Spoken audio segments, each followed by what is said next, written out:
Très heureux de savoir que vous êtes aussi nombreux à suivre votre émission Consultation prophétique dans votre chaîne préférée, dans votre chaîne qui édifie, dans votre chaîne qui vraiment qui motive les gens.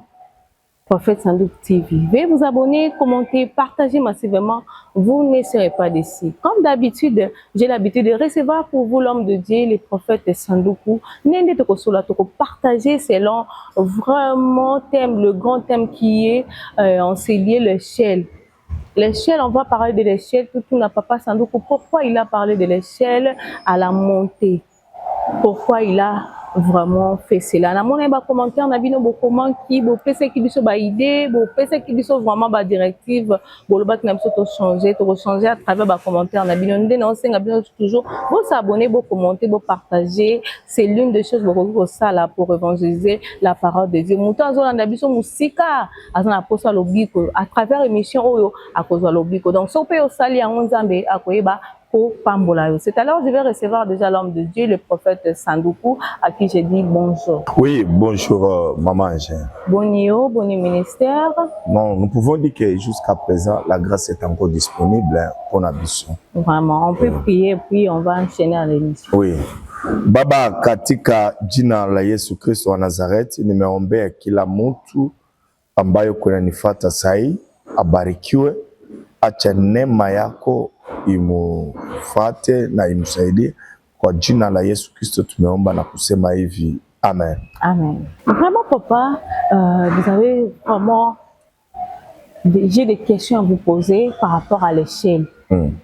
Les gens m'ont demandé pourquoi papa il a vraiment exploité ce thème, ce grand thème qui était le dimanche au monde qui vraiment et cela qui vraiment et motiva qui vraiment batba le kalisu nzambe motiva qui batba le kalisu le biko et motiva qui peut au monde qui grâce au nzambe a exploité qui peut miracle exploiter comme pour la dimanche. Est-ce que tu peux nous expliquer l'échelle, pourquoi l'échelle?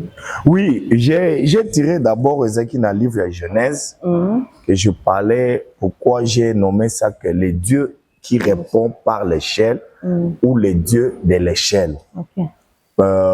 Ezaki, un jour quand Jacob fuyait son frère, il est arrivé à un endroit, il s'est couché là.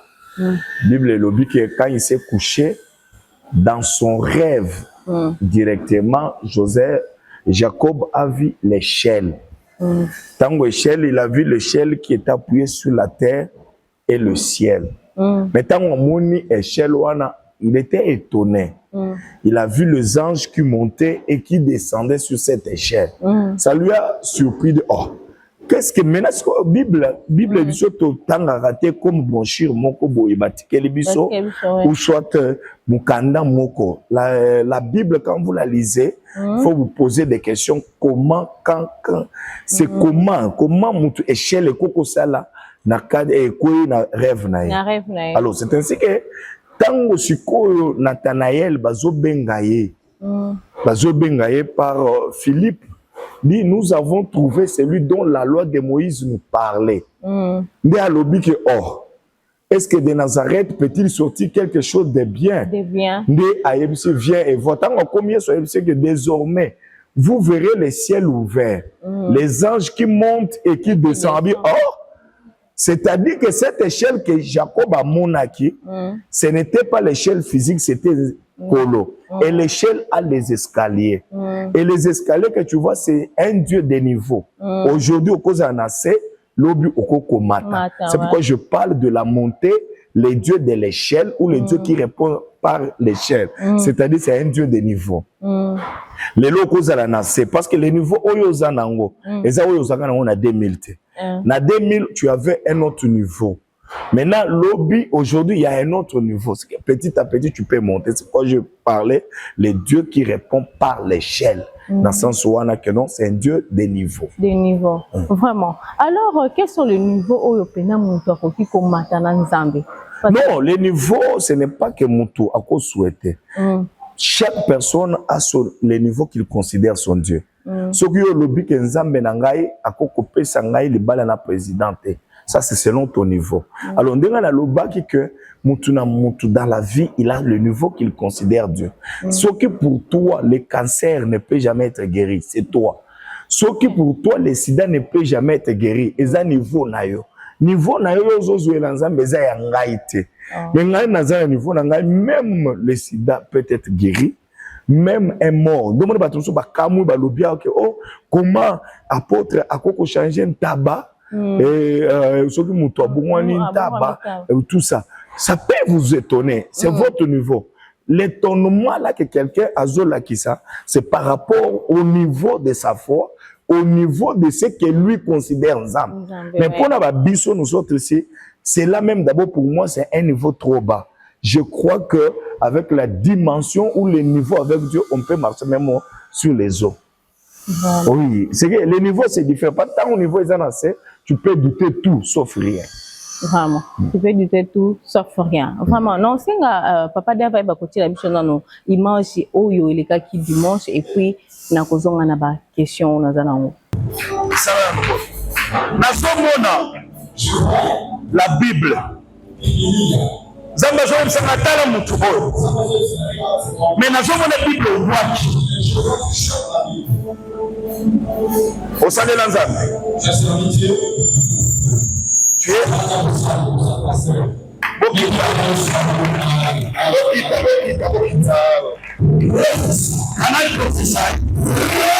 est-ce que je peux voir clair? Est-ce que je peux voir clair? Je vous ai dit que c'est la porte qui est absente, mais l'option n'est pas absente. Est-ce que quelqu'un peut me pousser la prophétie? Je suis en train de voir la Bible, mais tu as jeté ça. Pourquoi tu as laissé la Bible? Ah, je peux aller?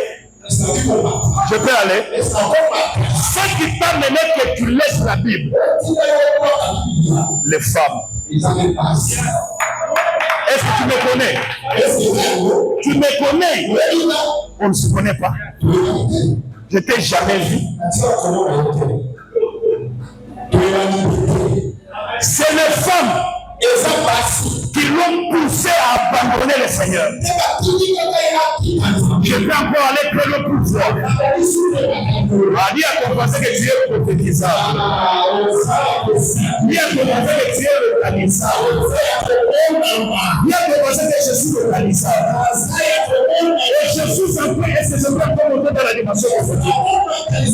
Je suis en train de voir. C'est le problème qui a fait que tu abandonnes la Bible. C'est les femmes. Et cette histoire a affecté même ton mariage. Je vois on écrit processus divorce. Je peux voir bien? Je peux voir bien? Je peux voir bien? Est-ce que je dis bien? Est-ce que je vois bien? Est-ce que je vois bien? Et l'Éternel me dit, tu es touché à cause de ce divorce.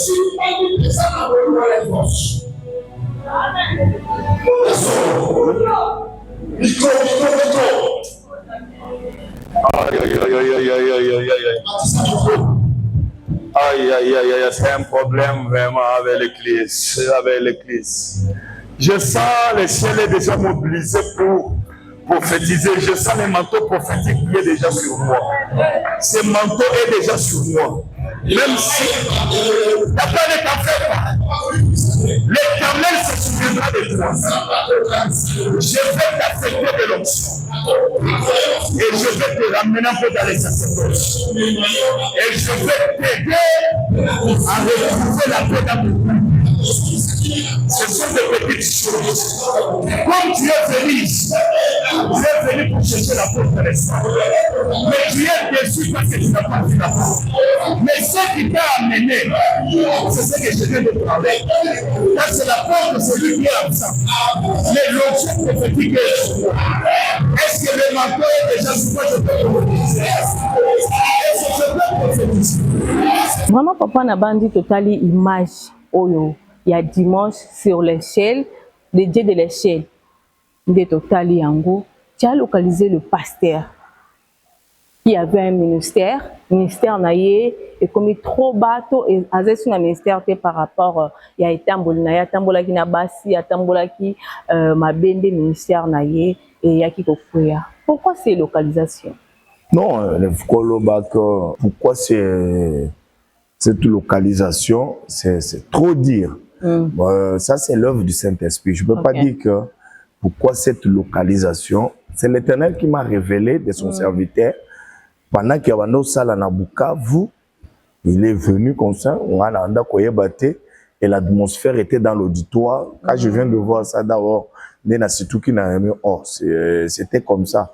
Ayaki, il a laissé la Bible à cause de l'impudicité. Vous savez que les lots, il y a des années passées que je prêchais dans Goma, et d'ailleurs je salue Banagnon sur Goma, que Dieu vous bénisse. Alors, Ezaki que Nateya Bangon a dit non. La Bible dit résister au diable. Il fuira loin de vous. Mais quant à l'impudicité, fuyez. Dès na tout na bangon a écrit que c'est qu'on fuit et c'est qu'on résiste. Qu'est-ce qui est fort? C'est ce qui est fort. Parce qu'on dit résister au diable, mais fuyez l'impudicité. Alors, entre ce qu'on fuit et ce qu'on résiste, qu'est-ce qui est fort? C'est ce qu'on fuit. C'est-à-dire que l'impudicité, c'est le kokima. Mais le diable, il faut côté les mélayer. Alors, Atiki porte, Basiona Bakwesi, Abwake, Bible, Atiki Makamboazam. C'est pour dire que dans la vie, si on a la vie, il y a impudicité, il y a des ordres, on ne peut pas évoluer. Même les féticheurs savent. Qui avait la gloire, mais à cause des femmes, ils se sont retrouvés par terre. C'est-à-dire que c'est quelque chose qu'il faut beaucoup éviter. Même les charlatans qui sont au monde, discipline à ma casse. Maintenant, quand toi tu te donnes à ça, tu n'as pas de discipline. Un jour, tu risquerais aussi de laisser la Bible. Vraiment. Alors, papa, quels sont les signes où vraiment ils ont détruire le ministère et ensemble? Il y a 5 signes où ils ont détruire le ministère. Il y a plusieurs signes. Oui, pour ça, abandonne le ministère, non? Abandonne le ministère où ils ont détruire le ministère et ensemble. Oui, ils ont détruit la cupidité. Les vols. Ok, Zamba Salia, Zamba Lingimbongwa. Basignoana, beaucoup aimaient l'argent, aimaient beaucoup l'honneur. C'est comme les pharisiens. Mais ils aiment le respect dans les lieux publics. Le respect exagéré. Ah, moi. On doit me respecter. Le moi là. Vous savez, quand tu as toujours le moi là, ça te détruit.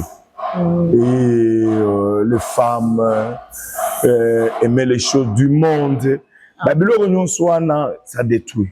C'est pourquoi un homme de Dieu, c'est quelqu'un qui refuse à ne pas apparaître, il se cache. Il faut beaucoup se cacher. Donc la distraction. La discrétion, c'est autre chose, mais beaucoup te cacher. Te cacher de ne pas beaucoup apparaître. Qui vraiment, le Seigneur, c'est la gloire. C'est alors que bateau botuna kinga na tuna papa Sanduku na tuna ye par rapport à 5 signes qui détruisent vraiment le ministère de Dieu bien moboyo qui le femme aimait beaucoup la gloire bolingi ba mon abino aimer l'argent donc ba pasteur allo ba comme pour ça ba matérialiste ba pasteur ebélé ba comme ba matérialiste za nango ba mon aye donc c'est là aussi détruit vraiment le ministère de Dieu. C'est alors que je vais vraiment demander à Papa Dab à ta transition et puis on va recevoir le Jean Obayaki pour la consultation prophétique. Papa Bayaki Baza Libanda, donc c'est Papa Dab c'est cette transition et tout yamba bande koto et va continuer dans l'émission. Voilà.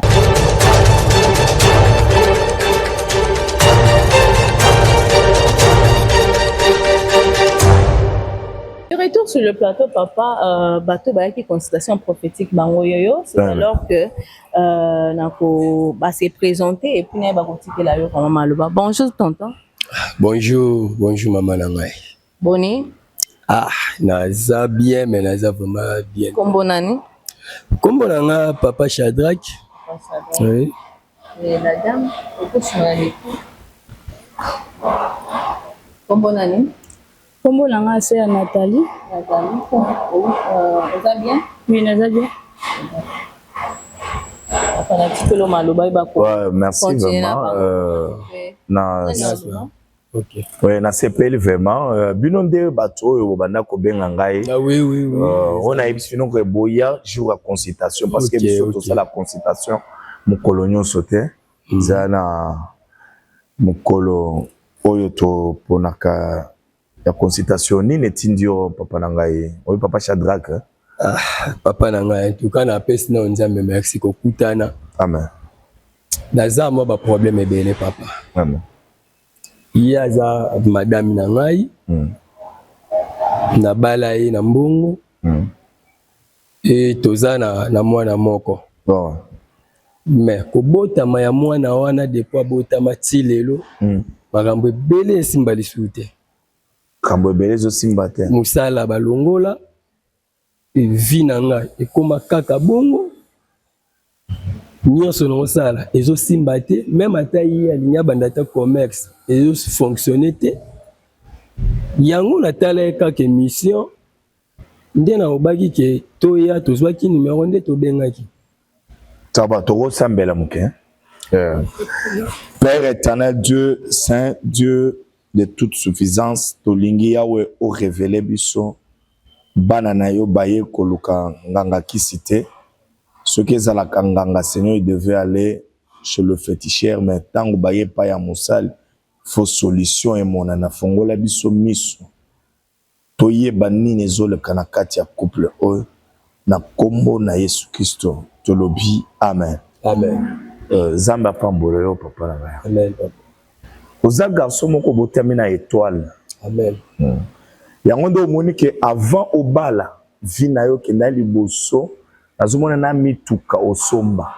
Mais tema ke amour ozalaka nango pona famille. Famille komplikaka yo pe. Eloko ya mibele nzambe azoyebisanga ke na bolingo na yo motema na yo malamu oza nango. Ne lukelaka yo ba problème. Parce que je vois un petit frère na yo na kombo ya Junior. Ce petit frère ayaka na ndako na yo opesa ye pe ba opportunité ebele. Mais omoni musala na yo ko kata tango kaka mwana botami. Landanga malamu. Awa déjà naza déjà na dimension prophétique. Parce que oyo koluka solution. Eza na eloko qu'il faut mwasi na yo ayebisa yo nini esali ke musala na yo esila. Parce que omoni lipamboli ya musala na yo ezaki nde madame. Mais madame akokoloba avant ngana loba parce que cause non comment un homme de Dieu peut diviser le couple. Ngana zo diviser te mais je voulais seulement juste qu'on peut se lumière. Parce que zo mona comment mona kaka botami parce que l'enfant mona nyonso tango botama yaka na lipamboli. Pe mwana ngo abotami neti bana nyonso te. Abotami pour une bénédiction pour na bino. Mais maman de il faut ayebisa yo vérité ezala wapi. Madame est-ce que vous sa papa vérité avant ngayi peut-être que na côté na dimension. Papa pasteur. Ye aza mwasi na ngai tozani na mwa mama. Aza mwasi. Mais quoi na Isaiah? Na ebité vérité yango wa oloba to uti na ndako alobi to vanda to lala na mbetu moko. Ah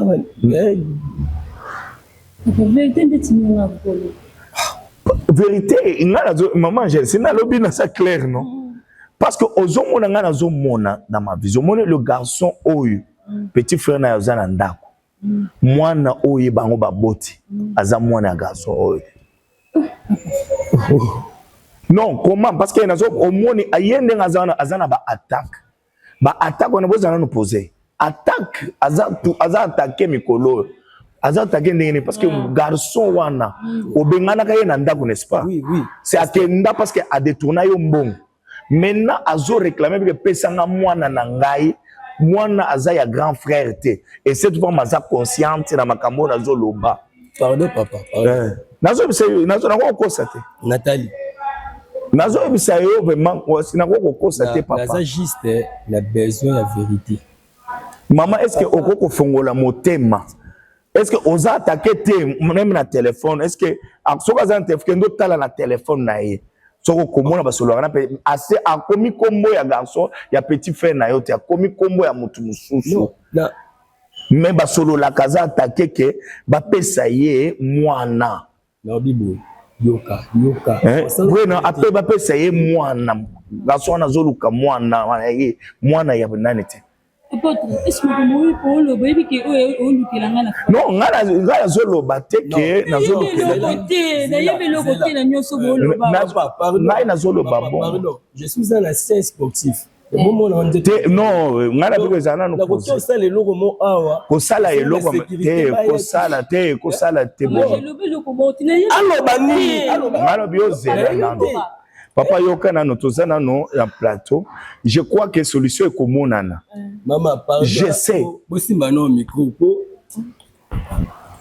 yoka nano papa eza vrai pas soki moso ayebi aza attaquer maman Angèle yebi loko ta pote loko nini neti nini yebi loko te oyebi loko te neni bon zela bakosi yebi loko te oyebi loko te bakosi to va no combien d'années maman maman Angèle nakoko kosa te nakoko kosa eloko oyo te je sais que madame Soké bonzambe kotelier frère nzamba pesa yo maîtrise. Il y avait un jour na chambre na ngai na kuta petit frère na nga alali na mbetu na ngai la gangere juste ka pongi comment ya ko lala na yebi loko te tigana no se maîtriser non souffrir yo pandana no tozo solola tikala no biso tozo luka solution parce que zo mona tango signe wana est-ce que ngana yebaki na yebaki te mais tala toko sala tala toza na plateau je crois que tala madame ndeko toza sur le plateau mais je crois yo ko silikate mais il y a la vérité parce que non yo zona nous poser parce que ngana révéler eloko wana c'est que moi si oyo ayebi mais biso toko silisa côté maman je le pour le battre le côté maman yebi le côté so za solo so eza ya solo alobi toko parce que musala nga eza ya kobebisa te musala na nga c'est peut-être que madame akoko boy peut-être nous sommes sur le plateau akoko nani ngamona ndako ngana mona ba profiter mais parce que comment parce que yo soki mon